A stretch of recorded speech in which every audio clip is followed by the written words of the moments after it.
eu aprendi que o homem, ele é o que come e o que bebe. O mestre me ensinou que o homem é o que ele come, o que ele bebe e o que ele dorme.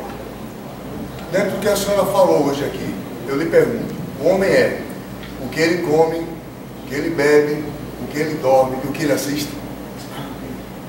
Sem dúvida. Eu acho que é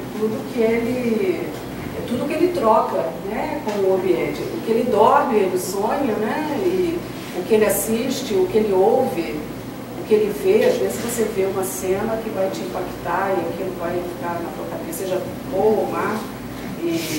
Então, eu acho que o homem é uma coisa importante, que eu acho assim, a vida é igual a andar de bicicleta, se parar, cai. Então, o movimento, né, inclusive é uma analogia interessante que a gente faz aqui, uma comparação, né, com o cinema, né? Hoje em dia, assim, a gente não tem essa visão assim, física, né, do cinema, que você tinha antes com o rolo, né, passando, aquele rolo de filme. Mas é o movimento. Inclusive, essa escola de cinema de Nova Iguaçu, que eu pesquisei, na fachada, um bairro muito feio, assim, muito precário. Essa escola era bastante interessante, assim, simples, mas muito bonita, muito bem cuidada. Na fachada é cheia daquelas áreas, né, rodas da bicicleta.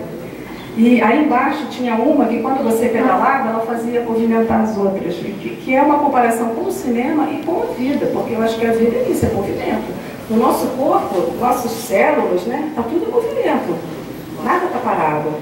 Então a gente está aprendendo. Parado, que eu digo, você pode estar parado fisicamente, mas você está numa relação de movimento com o seu entorno. Então o que você assiste, no meu caso, eu como pessoa, assim, particularmente falando, sem dúvida o cinema foi fundamental na minha vida. Me fez enxergar coisas que eu certamente não enxergaria, que eu não perceberia se não fosse na tela grande também, que eu acho que é muito importante ir ao cinema, né? Não só assistir em casa.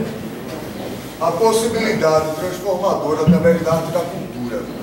Hoje, dentro dessa visão, no Brasil e no mundo, qual o diretor que está mais dentro dessa visão, mais focado